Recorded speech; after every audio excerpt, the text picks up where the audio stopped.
या तो आप मुझे इस प्रोजेक्ट में शामिल करें या मैं आयजा को इस प्रोजेक्ट से हटा लूंगा। ठीक है बेटा, ठीक है। सब मिलकर इस मसले का हल निकालेंगे ना? कोई मसला हल नहीं हुआ है नाला। मैंने अपनी आंखों से देखा है, बिल्ली कुत्तों की तरह लड़ते हैं ये दोनों। लोगों के सामने मेरी बेइज्जती करना तो छोड़ दो नायला बेगम, ये कंपनी तबाह कर देंगे। हमीद, तो फिर मेहमत चला जाए ना, उमर उसकी जगह काम कर लेगा। ये क्या बात हुई कि तुम अपने सगे बेटे को इस कंपनी से कैसे दूर कर सकते हो? लड़ाई मेहमत ने शुरू नहीं की, उमर ने की। तो जाने वाला भी यही होगा, जो बोता है वही काटता है। ओह बाबा बस करे यार। हरगिज़ नहीं जोया बेटी, इंसाफ यही था कि उमर जाए और वही हुआ, निकाल दिया मैंने। तुम जज्बाती हो रहे हो उमर बेटे, बिजनेस जज्बात का नाम नहीं। मुझे सिर्फ अपनी कंपनी और प्रोजेक्ट की सलामती सोचनी है हर हाल में। जिंदगी सिर्फ आपकी कंपनी, आपकी कामयाब प्रोजेक्ट्स और आपकी ख्वाहिशात का नाम नहीं है। हमारे जज्बात, हमारी फैमिली, क्या इन सब की आपकी नजर में कोई अहमियत नहीं है? बेटा प्लीज आराम से बात करो।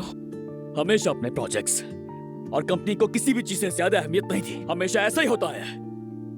बहुत हो गया। मैं सिर्फ आपकी वजह से मुल्क से बाहर गया बाबा। आपका काम, आपकी मीटिंग्स, आपके प्रोजेक्ट्स, इन चीजों ने आपको अंधा कर दिया था। आपने मुझे जीने का हक तक नहीं दिया। और अम्मी आपको 5 मिनट ज्यादा देखने के लिए उस खिड़की के पास खड़ी रहा करती थी। क्या गलत कह रहा हूं मैं? सच है। ओजान, आपको तो ये मालूम ही नहीं कि ओजान किस तरह बड़ा हो गया। और जोया तुम बताओ, तुम्हारी कितनी बर्थडे मिस की है बाबा ने? बहुत। हमने कितने नए साल आपके बगैर गुजारे। हमेशा बस मीटिंग्स, प्रोजेक्ट्स, डेडलाइंस, बस।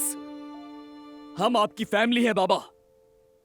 क्या हम सब आपकी कंपनी से कम कीमती थे?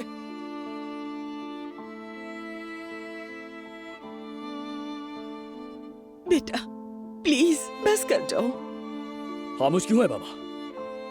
क्या मैं और आयजा, हम भी आपका प्रोजेक्ट है? या फिर जुमारा और ओजान? हम आपकी मर्जी के मुताबिक नहीं चले तो क्या करेंगे? बताइए मुझे बाबा। वो प्रोजेक्ट जिन्हें आपने कचरे में फेंका, क्या हमें भी वैसे फेंकेंगे? मैंने जो कुछ भी किया तुम लोगों के लिए किया, खानदान के लिए किया।